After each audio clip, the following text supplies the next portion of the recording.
I was talking about roommates. Oh, what about them? Do you have any crazy roommate stories? No, I mean, I lived in a streamer house for a bit. Right? That's So, like my worst nightmare. I'm gonna it be was so fucking for real. not like the best thing ever, but it was like fun sometimes. I think I would do it if it was like a 3-month lease. Yeah. And I knew that there was like a dignified end time. I think I was there for like a year or something. I like what Cinna did, which is like she's just got an Airbnb in LA for a month. Yeah. I like that. Would I ever do that? No. Me neither. But I'd think about it. And I wouldn't. go, I wouldn't. But I can't. Beyond living in a streamer house, I've only had normal roommates. I haven't had anything bad or Are crazy. you serious? All my roommates have been batshit insane. That sucks. Every single one of them. That sucks. I had this isn't even the worst one. I was living with my best friend at the time, and she betrayed me so fucking bad. It was just like the nastiest betrayal I've ever experienced. What did she do? So long story short, I have an ex that I had a restraining order against that expired. And She fell in love with him? No, she's gay. She's gay. Well. She is gay. She fell in love with you. No. Okay. Sorry. I met this guy through her work. Okay. But I had been friends with her since 5th grade. Okay. So like I was there first, you know? Yeah. And lo and behold, he's batshit insane. Yeah. I dated him for a year. It was the craziest, most insane. Like this man blackmailed me through fake numbers and then would have me cry to him that I'm being blackmailed and he would console me about the blackmailing. Oh, dude, that was just like the lightest I of hate it. when they do One that. of the craziest ones was he threatened to shoot my dad and like sent me pictures of my dad at work. Like he was absolutely deranged and my best friend knew all of this information. So my best friend is Filipino, so she was like in a very abusive household and that did not accept that she was gay. Okay. So I convinced her family, like, hey, it's a safe space to move out with me. Yeah. Let her come with me. Yeah. So I got her moved out of this place, but she had never lived with anybody before. Red flag number 1. Mm-hmm. So she would get upset at me for simple things. Like one time I accidentally ate her box of Barilla pasta. And whenever I realized my mistake, Not the blue box. I bought her 4 more boxes and flowers. Mm-hmm. She didn't talk to me for 3 months. She had no communication skills. So I had no idea if it was the box of pasta, but she didn't talk to me for 3 months. And then like in the mornings, she wouldn't talk to me because we were going to school together. So I'd get up and I'd be like making breakfast and she'd just be sitting there and be like, hello? And and then she would tweet, like subtweet, being like, 2 faces passing in the night, no longer.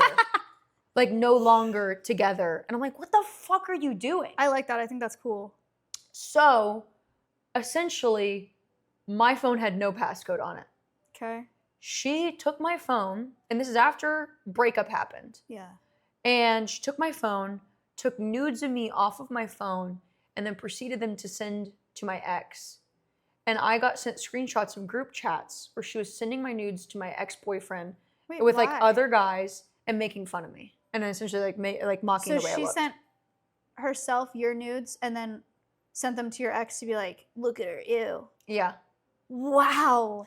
Oh, That's next level, Maya, dude. we were both in the apartment whenever I found out. And like the noise, I was like screaming. It was like that. I'm sure you've had a moment in your life like that where it's like you're absolutely hysterical and there is no like figuring out your emotions.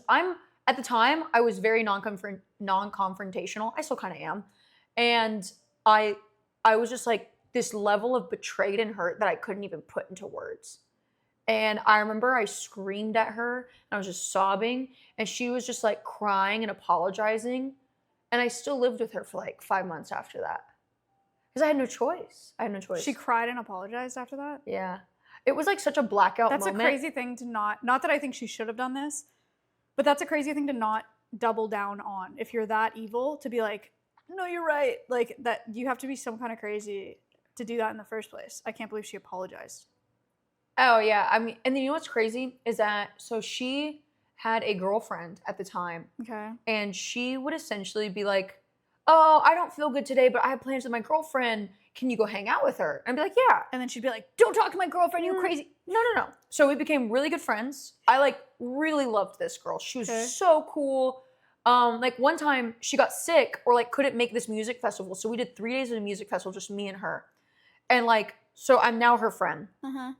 she started this new job and started fucking her coworker.